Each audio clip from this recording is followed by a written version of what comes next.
Okay, so good day again to all of you. Thank you very much. May I take the opportunity again to wish you a very happy new year as we look forward to a better year than we had in 2022. To present matters, this morning I led a delegation of the loyal opposition, parliamentary opposition. We met with a delegation, the Prime Minister and two of his members, and accompanying me in the opposition's delegation was Chief Whip MP David Lee and leader of our UNC Senate business, leader in the Senate. Both these houses are very important because the Electoral College, the votes will come from the House and the Senate as well. At that meeting, of course, I was invited to bring two members for us to discuss the election of the 7th President of the Republic of Trinidad and Tobago. So it is not a new exercise. We've been there, done it before. Only this time, there seems to be a little more angst and worry and concern about the person to be given that exalted office, the highest office in the land. At this meeting, I took the opportunity to share with the Prime Minister and his team concerns that were raised last evening when the UNC caucuses met, the caucus of the parliamentarians and the caucus of the national executive.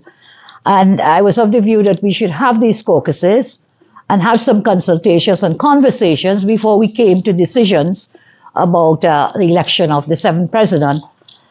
You may recall that we have been elected to serve in the parliament, and by virtue of that service in the parliament as members of parliament, whether of the House or the Senate, by virtue of that, we represent over 300,000 voters, but there are, of course, more persons than just voters.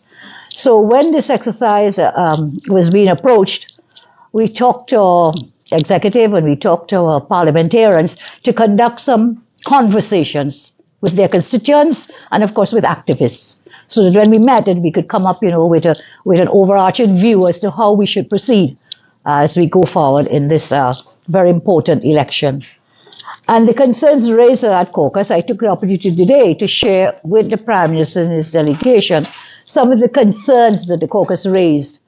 And we felt that at this time, given the dire straits that the country is in, when it comes to poverty, when it comes to marginalization, when it comes to a sort of breakdown in infrastructure, breakdown in law and order, the high crime situation, that is a very crucial point for us to arrive at a consensus position.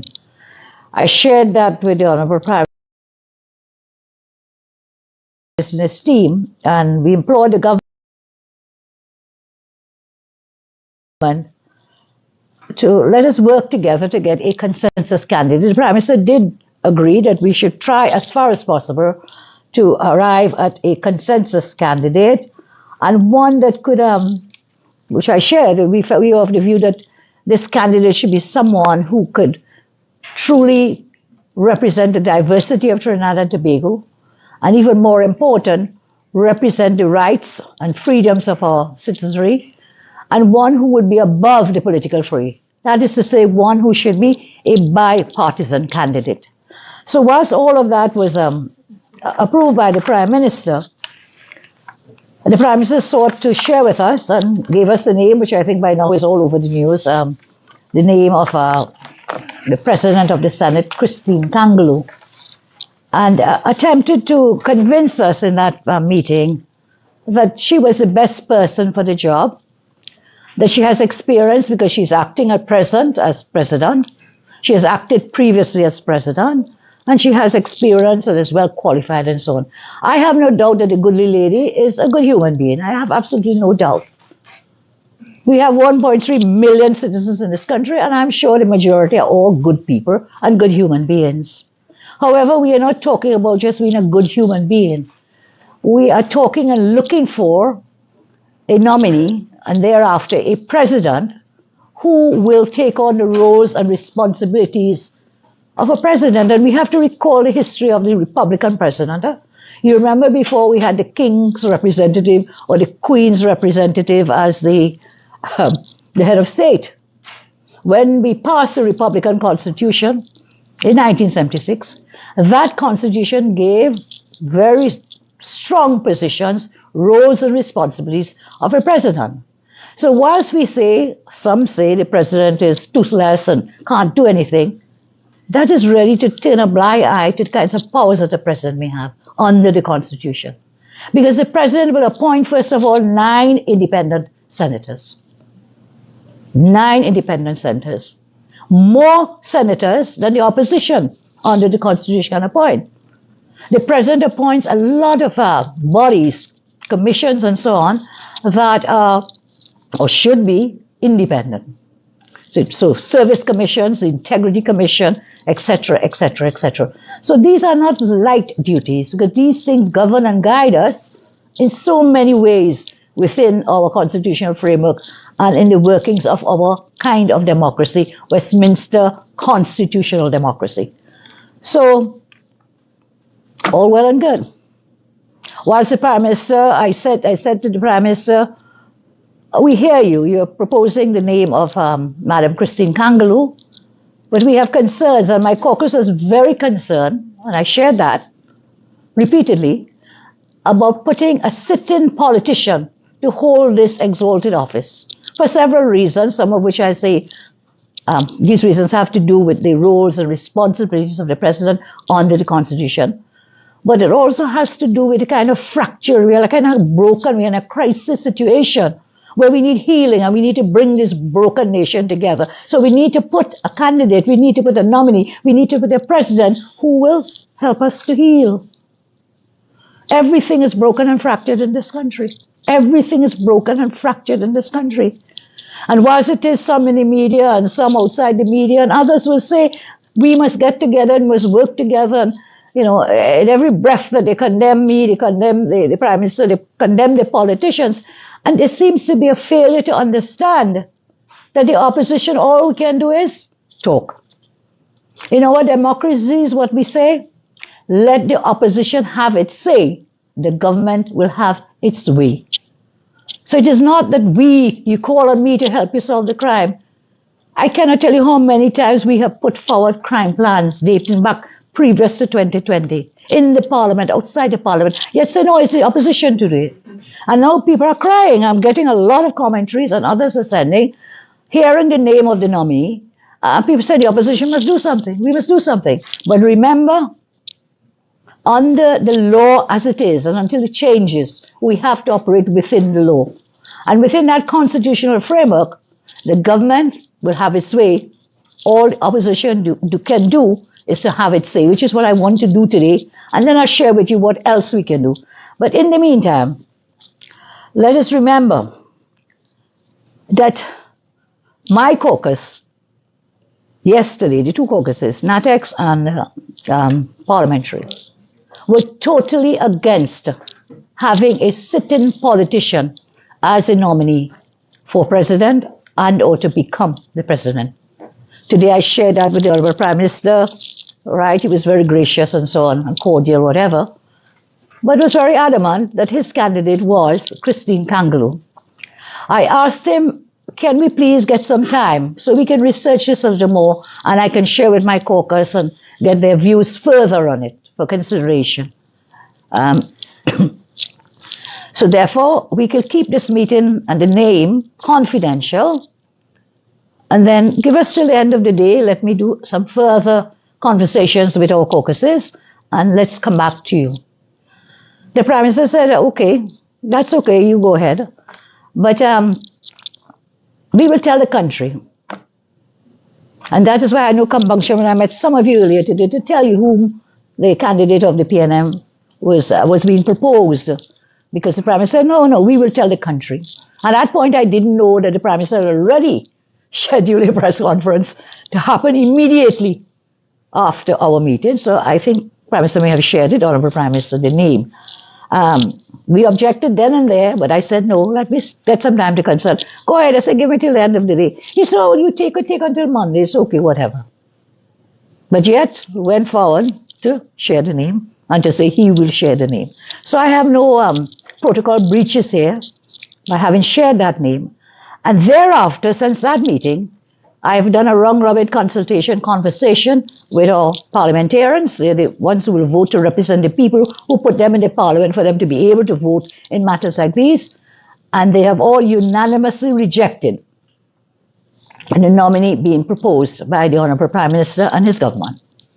I thereafter asked the Chief Whip, excuse me, this was the arrangement that through the Chief Whip, we will feed back to the Prime Minister.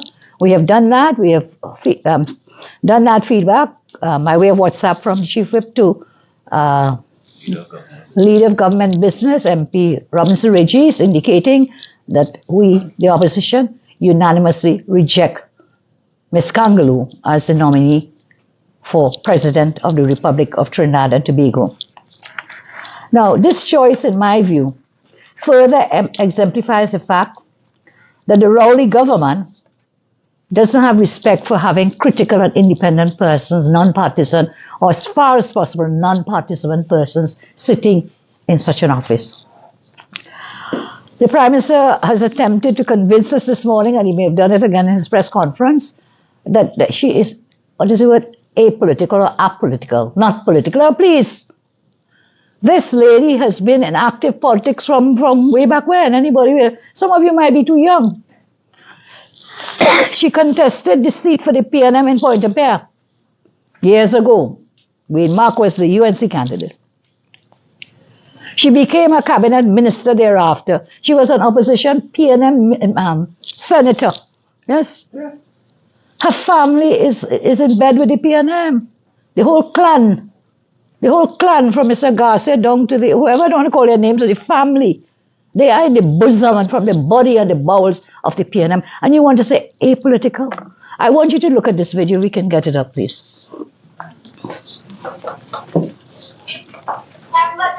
Gospel of the PNM and to spread it in your homes, your villages, in your offices, and throughout the length and breadth of Trinidad and Tobago. Can we play it again, please? It's very short. We'll not delay it too long. Remember to take the gospel of the PNM and to spread it in your homes, your villages, in your offices, and throughout the length and breadth of Trinidad and Tobago. This is a person that the Prime Minister wants to convince us is not political. So will she now take the gospel of the PNM and spread it in President's house? That is the question we need to ask. And then we have to ask a further question. Senator Mark will share with us some other points that will debunk totally the suggestion by the Prime Minister, shared with us this morning and thereafter and before, that this person is not political. There is a story today on this is the Express. Today's Express, is it? Monday, sorry. Monday's Express. And the Express people, this is your people.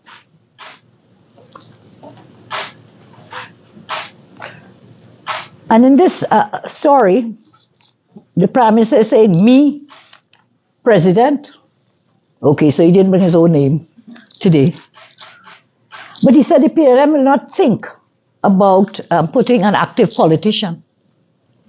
He said he doesn't believe the PNM will put an active politician. But who is Ms. Kangaloo?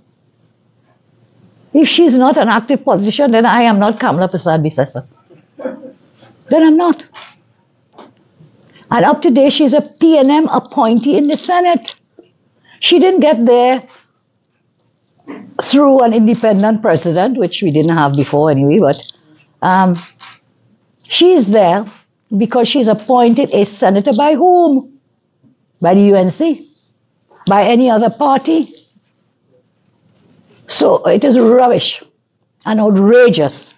Did the Prime Minister lie when he said that the PNN will not think to put an active politician? Did he lie? I think he also meant to say they were considering people outside of the legal fraternity. Well, I do believe, if my memory serves me right, that Mrs. Kangaloo is in fact a lawyer in the legal fraternity. So when you read this Express, you go back and read what you wrote. If you are correct and if you reported the Prime Minister correctly, then is he attempting now? Well, did he then lie, or is he now attempting to cover this up? So you have to read it. He didn't categorically say we will not put an active politician. He said, but the PNM will not believe or will not think. Isn't that what he said? to do that. And that's exactly what happened today. What went wrong? So when he tried to convince us today that Ms. Kangaroo is not an active politician, I mean, nothing in my respectful view is further from the truth. And therefore, we really have to wonder if he remembers what he said before. So he had said they were thinking about outside of the legal fraternity, which he told us today as well, outside of the judiciary. And I asked him, well, if you're saying she's not an active politician, and he made the point that, this is feeling like Harry and Meghan Markle's book, the new book, Spare. I don't know if anybody has been following it, where Harry is telling all the stories and tales of what happened behind closed doors. But, I mean, I have to share it because I am totally outraged by the audacity, the bold-facedness and shamelessness of this government to put forward a nominee and the person of an active sitting politician. So, Prime Minister told us, I said, okay, we'll keep it confidential. She said, no, it's okay, we will tell the country. We told him we do not accept it. From the caucus last night, that they were very adamant about certain persons and sitting politicians and attempted to convince us that this lady is not a sitting politician. She has served well and she has experience and so on. So she's a political appointee. Now, just let's remember this office is so vitally important. Some people don't even know or even care. I saw some interviews done, one in newspapers, a poll, whom should be the president, and names being called, and people say, well, I don't know, I don't even care. And people just don't understand how important this office is and how it could dominate your life. You can have a president who, on the behest of the prime minister, will return a commissioner of police merit list. And up to today, we cannot have a substantive police commissioner when the crime rate is totally out of bounds.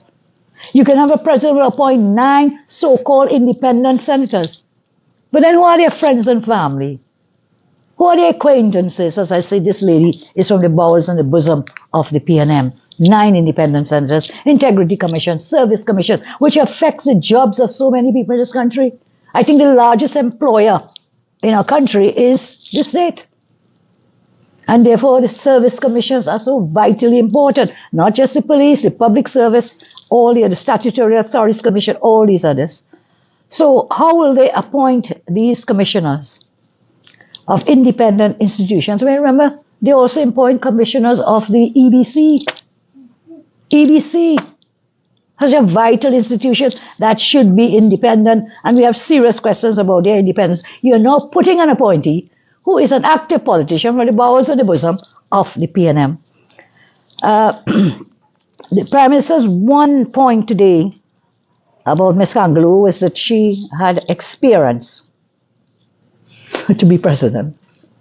And he was referring to, as I said, she's acting today, and she has acted a few times. So the Mark would tell you some of the outrageous things that happened when she was acting. One of the first things she did was to fire the governor of the central bank. I don't know if anybody remembers. Jawala Rambaran. And that matter went all the way up to the Privy Council. And the judgment said that they had acted unlawfully. Unlawfully, Privy Council judgment. Thank you, Senator.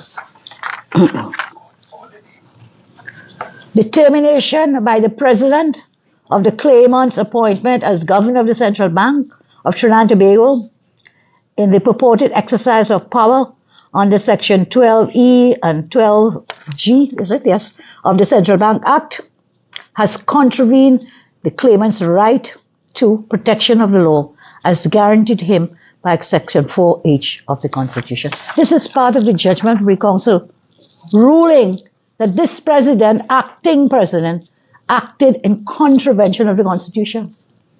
And there are several other examples I'll leave for Senator Mark for us to, give the evidence that this nominee is clearly not a non-political person and has clearly acted wrongfully already in acting in the office when she was there in the absence of the substantive president.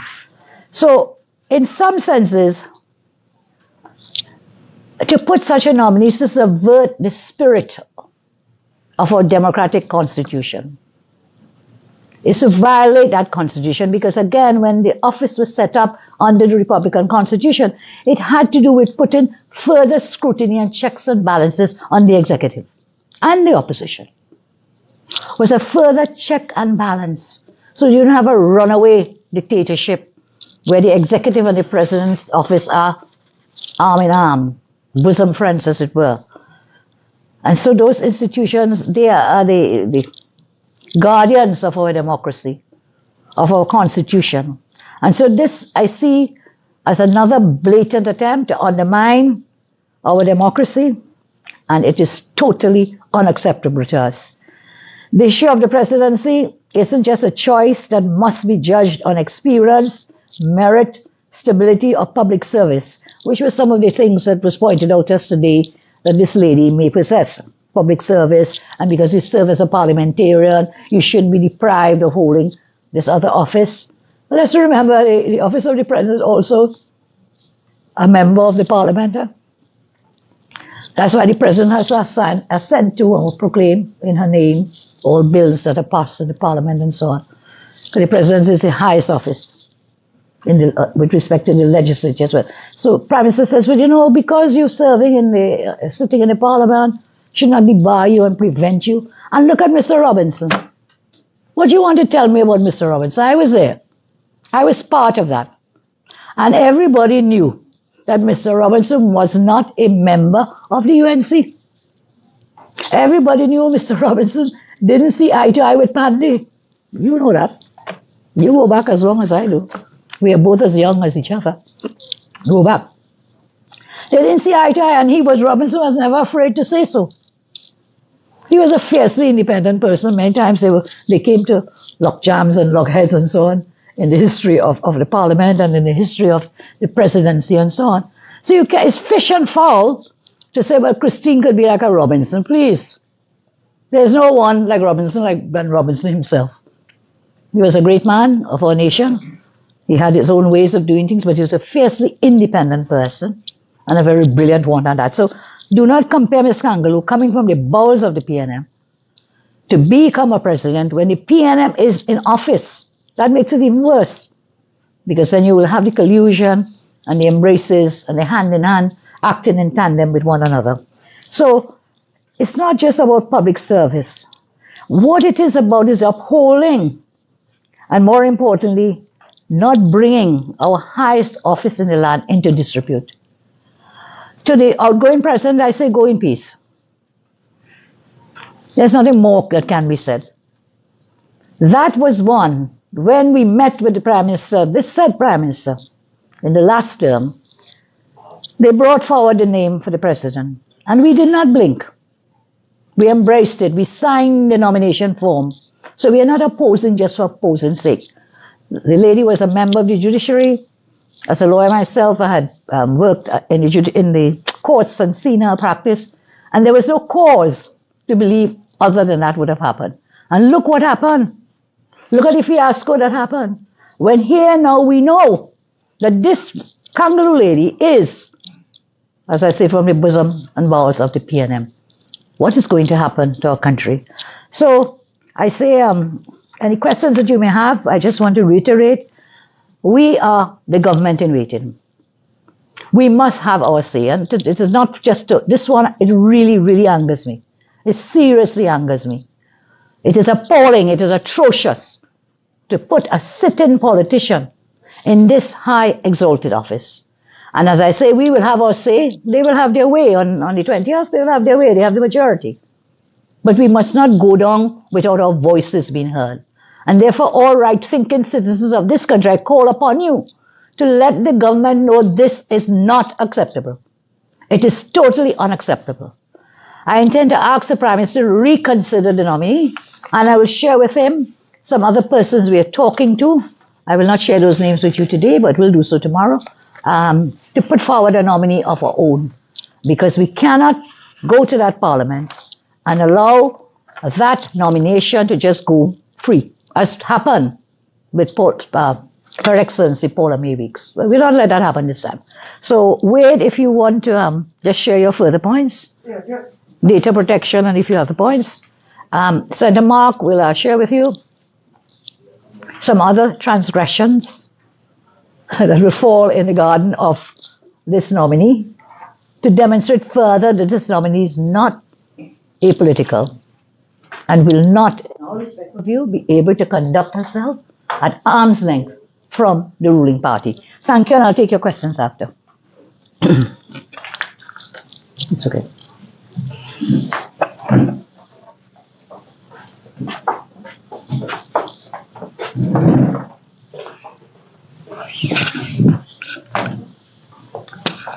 We also probably share the video. Good afternoon, members of the media. And to just follow on what the Honorable Leader of the Opposition indicated to you earlier, it is imperative that we seek to ensure the safety and security of our democracy.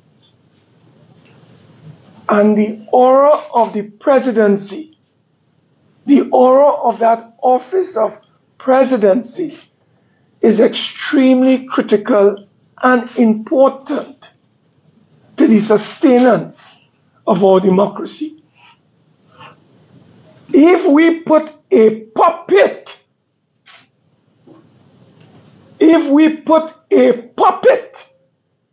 as the president of our country, then all our existing independent institutions will become branches and party groups of the People's National Movement.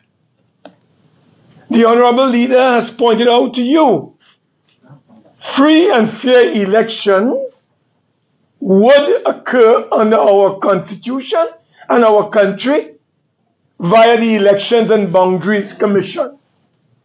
If we have a puppet president who is taking instructions from the Prime Minister, then that puppet president will appoint persons given to her by the Prime Minister. What will that do to our democracy? It will ruin our democracy. So this issue of the presidency is extremely critical and important to our democratic health as a young nation. And we cannot put someone in that office who is a serving politician. That is what senators are. They are politicians. And she is actively involved in politics. Otherwise, she would not have been the president of the Senate. Now, I do not want to burden you too long because I'm sure you have questions asked of us. But I just want to give you another example when the proposed or the candidate proposed by the government to become our next president, when she was acting again as president of our republic. In August 2021, there was a legal notice number 22 of 2021 issued by the office of the president. It was a proclamation proclaiming sections of what is called the Data Protection Act. Now, this Data Protection Act was brought into being in 2012 by the then People's Partnership government. And that Data Protection Act was designed to protect your personal, mine and other citizens' personal data, personal information. Where you're born, your address, your telephone number, your ethnicity, your race, your geographical location. All of these things are personal data and information belonging to you. And nobody could use that data and that information without your authorization and permission under the Data Protection Act. Now, the PNM never proclaimed the entire act. When we brought it into being, we set up certain sections of the act to get the infrastructure going. When we left office in 2015, all was not completed. The PNM did not proclaim the act. What was done in August of 2021 was a proclamation of Section 42A and B of the Data Protection Act. Section 42A and B gave the government the right to go into your personal data information without your consent. So whether you have private data with TSTT, WASA, TNTech, whether it is in the bank, they now have access to your data because the president who was acting at that time, Christine Kangaloo, proclaimed through legal notice number 220 rather, she proclaimed a section of that Data Protection Act. Now, there are many other sections of that Data Protection Act that protects you and me. That protect you and me. Okay? However, those sections were not proclaimed by the government and by the acting president. Only those sections that allow the government to go into your private database as it relates to information. And these are the kinds of actions that were taken in a very secretive way. Many citizens of our country do not fully understand the importance of data protection. May I advise you that under the Charter of the European Union, there is a provision under that Charter of Rights that gives the Europeans data protection as a human right. It is a human right, and therefore you cannot just violate that right. So this was done by the then acting president of the Senate, and at that, the president of the Senate, who was then at that time acting president of the Republic. So I bring this example along with the example drawn by the Honorable Leader with the Jawala issue, Jawala Rambaran. And remember, the governor of the Central Bank of Trinidad and Tobago is an independent office holder. Should be an independent office holder.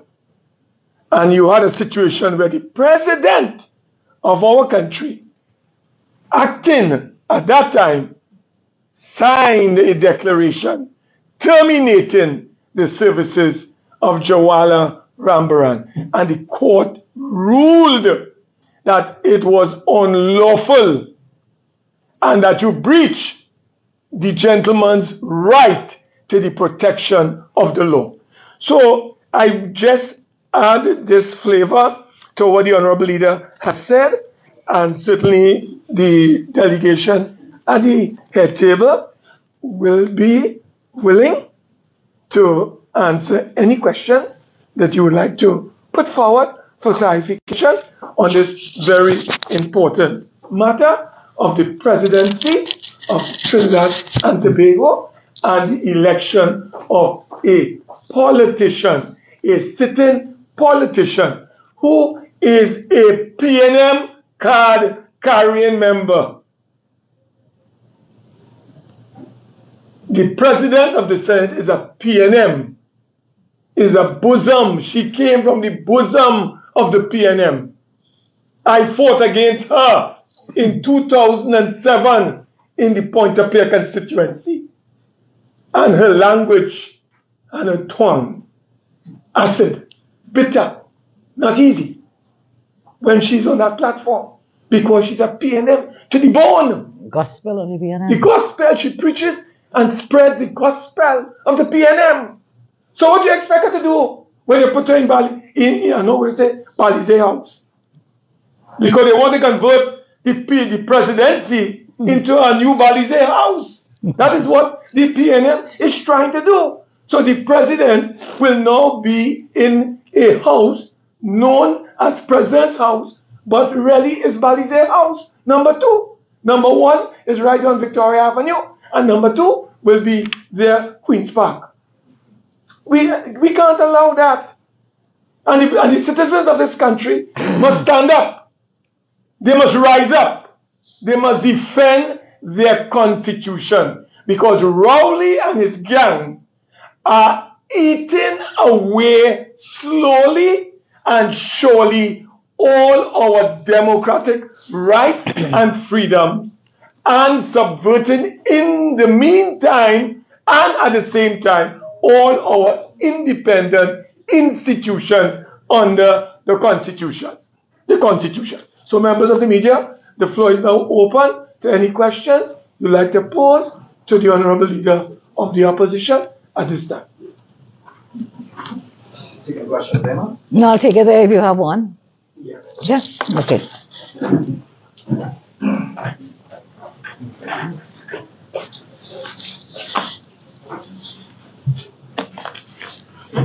Okay. Good afternoon, Madam Opposition Leader, and Happy New Year to you, your family, and your team. Thank you. I'm going to ask Bill, if not Mrs. Campbell, then who do you have in? I will share that with you at a later point, because I think protocol-wise I would like to share it with the Prime Minister. So I'm still focusing on that matter, but we do have a name, and I will share it at another point in time. You have one name in mind. Well, we have several, but there's one that we have agreed upon. Is there anything you can tell us about the background of the person? Are they from the judiciary? Are they from a lawyer, doctor, entity? I don't know. I think it will be a good candidate. The person will be a good candidate. The person doesn't belong to the UNC nor to the PNM. Doesn't have bosom or bowels or come from there, but a capable, competent person. As I say, I would prefer that we finalize that process before I share the name, because these are private citizens that we would not want to have their names jumping up without finalizing the process. And you will know soon enough. Are they a former member? No. Okay, I need to ask, you would have focused before you went into this morning's meeting, you all would have discussed what type of candidate that, if that name comes up, you'll probably support that. Was there anyone that you were hoping that the Prime Minister suggested instead? Anybody else that you kind of hoping? Anybody except a sitting politician. We were very adamant and very clear. All members of that caucus were exceedingly very, very vociferous, adamant, not a sitting politician. I think there was nothing. Anything other than not being a sitting politician? Anybody, any other criteria in mind? Well, a person of integrity, a person of status, standing who will command respect, from the wider society, whether male or female, at this point was moot. I know you're trying to get a name, and you're not going to get it now, please, okay? Will that name, whoever it may be that tops your shortlist, do you think you will get the Prime Minister's support? I live in hope. I am a very hopeful person. I live in hope. But it is my duty to put forward before I share it, and I will share it. You mentioned something that I didn't quite get it. What happens from here? That name that you have, when are you going to submit it? As soon as my caucus finalizes that this is indeed the nominee we would like to put forward, we will share it with the Honorable Prime Minister and his team. The Chief Whip will do so on my behalf, which is the arrangement we made before we left there, that we will have that communication. We already sent them, as I told you, the WhatsApp, and Minister Robinson Regis has already acknowledged. She has acknowledged. This was the first one where we indicated, we'll share it with you, but we indicated that since meeting with them, we had caucused by round robin, and all our members have, what is the word? Members unanimously, resoundingly rejected the nomination of Ms. Angle. The mic? Which mic? You have a specific day that you'll be getting back to determine, as in, are you going to I told him to give me today. I said, give me up to today. He said, take till Monday. But I will not. It's too important to delay that long. Okay, so as soon as we finalize the process, we will let you know. And it will not be Monday. Opposition Mayor, Happy New Year. That's Thank you. 2023. I just wanted to find out, this person you have in mind, is it a male or female? Can you share? I would information? prefer not to do that at this point in time. And from your recollection, is this the first time a certain politician has been nominated as a president? Well, some are Government. certainly some are suggesting that Mr. Robinson, and I did mention him before, that he was a sitting politician. But I talked about it earlier when that was under the first Pandey government, when Mr. Robinson was nominated by us. I was a member of that cabinet by the Pandey government. And so those are using Mr. Robinson's nomination as an example of having a sitting politician. Maybe, maybe not, but I just spoke about that earlier. Robinson is like fish and fowl compared to Ms. Kangaloo. Mr. Robinson was not a member of the UNC, which was then the party in power. He was out of the Tobago party, as you know. He was very vocal and vociferous in his own views, fiercely independent. And he was a person who was not afraid to speak his mind. So to compare them both, I say, is fish and fowl. So that is the only other person that I am aware of where is a sitting politician. He was a member of parliament at the time, that is true.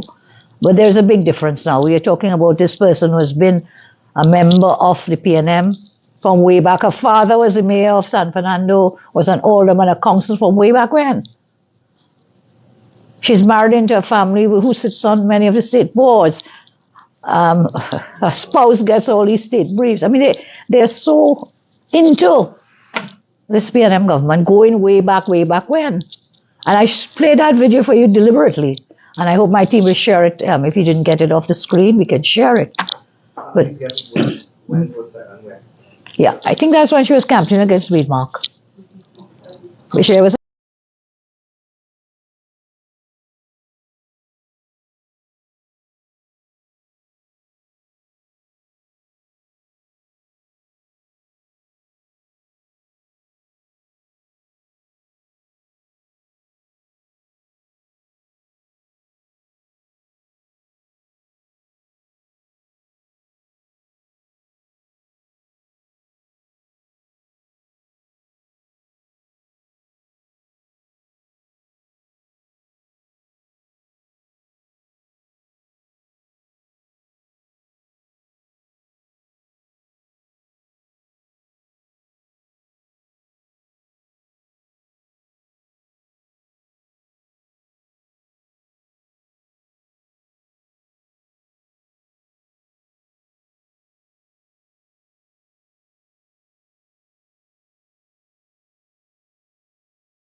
a monster constitution, the powers that were to be given to the executive president and the manner of appointment of the executive president. If my memory jogging my memory now, my memory serves right, had to do with that executive president be elected by the parliament.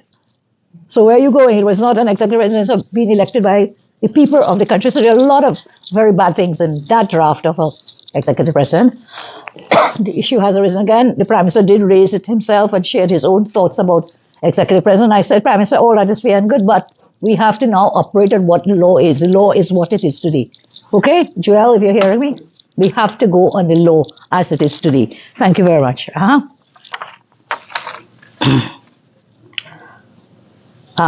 Your handwriting is really very unreadable. Sorry, can you please redo it? Can you do it in English, please? I really can't read it. Anyone else, please? Do you think that it will come at some point in time to level ground, choose a candidate? Do you think you foresee that any time soon? I think the way the whole issue on constitutional reform, the way the Constitution is framed for the election of a speaker, for example, for the election of a president, really needs to be reviewed at some point in time. It needs to be reviewed. So whilst that may have worked in days of old when men were bold and women were very brilliant people, it probably worked. But the world has so changed. So something from 1976 to where are we now? 2022. 23, sorry, yes, is seriously in need of reform. And not just for those, but many other offices, even service commissions, all these institutions set up under the Republican Constitution have worked well for a time, but it's clear that many of them are not working now. And there was a kind in Westminster democracy. We had the Governor General here and then replaced by the Republican president. But there was a time when there was a kind of honor amongst persons in high office, which still happens in the British system. But we have seen more and more erosion of that kind of independence and institutional independence and honor among persons holding high offices. So yes, my answer is yes. The political leader, Watson, you just said that people use the PNM as scraping the bottom of the barrel to find a non-political, non-elitist, no-nonsense approach to governance, and that's why they are limited to find good citizens to nominate. That's why they went with Ms. Kangaloo, I think that's an excellent question to ask the government. Whether they ran out of people to come up with names, or is it that people did not want to take the position? And it does happen, eh? Because she wasn't going back up weeks to have succession planning for that reason. Well, Prime Minister told us then, I think we read it today. I said, well, why are you not renominating Ms. Weeks? And I think he said it elsewhere, so I can repeat that, what he told me. He said that there was a deal made at the start that she would only take one term. I know you said her go in peace. Are you saddened by the fact that she didn't want a second term? Will you miss her as president? I think you're trying to put words into my mouth. Go in peace. Yeah, I was still go in peace. Go in peace. You tried your best, it didn't work. It just didn't work. It was a fiasco that happened in our country. And this is one that we are still paying the price for with that Commissioner of Police issue, given the rate of the crime levels that we are having. Give Gary give the captain his cap. Whatever he may have been, he was out there, loudmouth, in your face. And the crime is totally out of control, and we still don't have a commissioner of police. And by the way, this is just an allegation and a rumor. So I didn't say it. Someone mentioned to me, it is an allegation that the PNM has already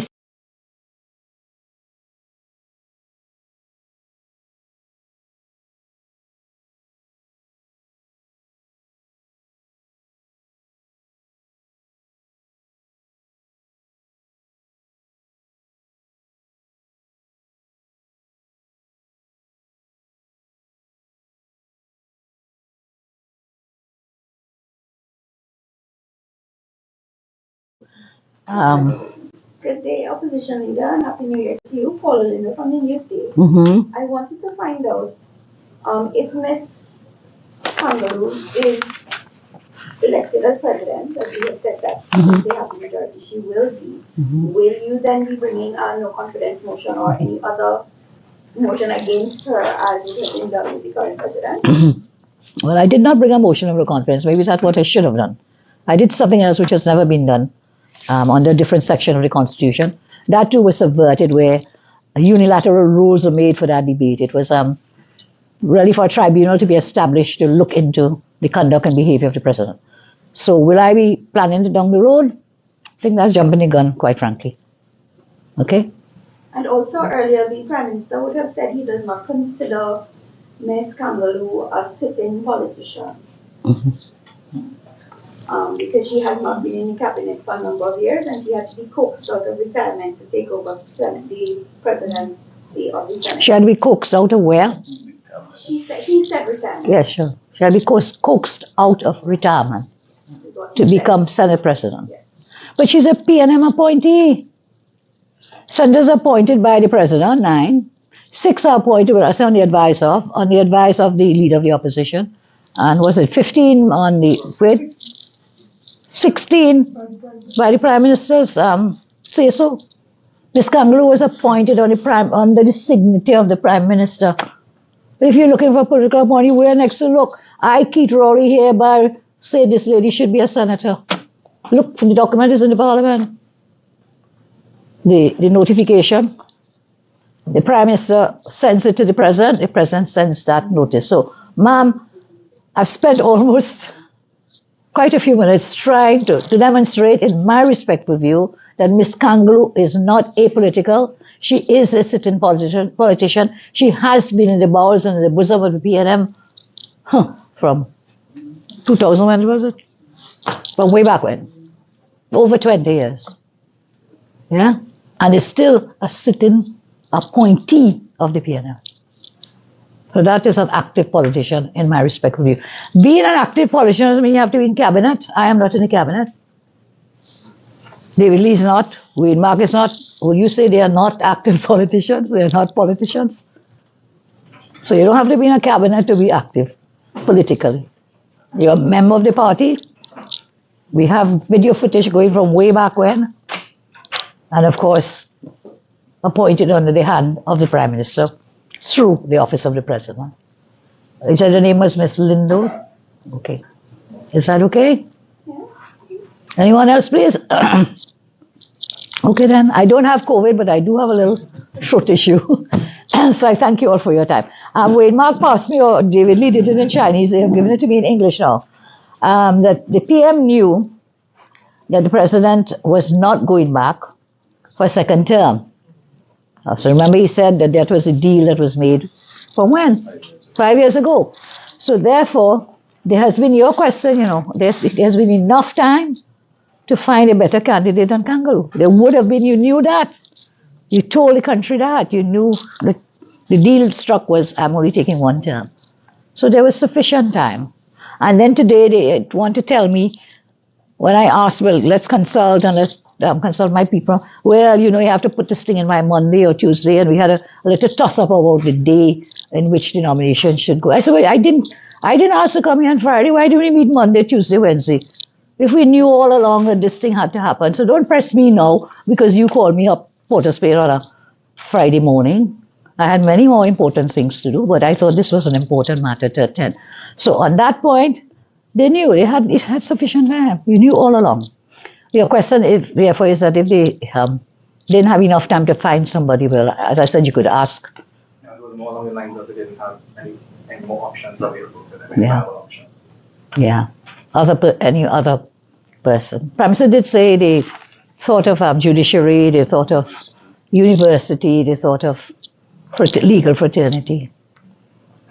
They never told us, though, if we read this carefully, for an active politician to be selected. So, God bless you all and thank you. Have a good evening.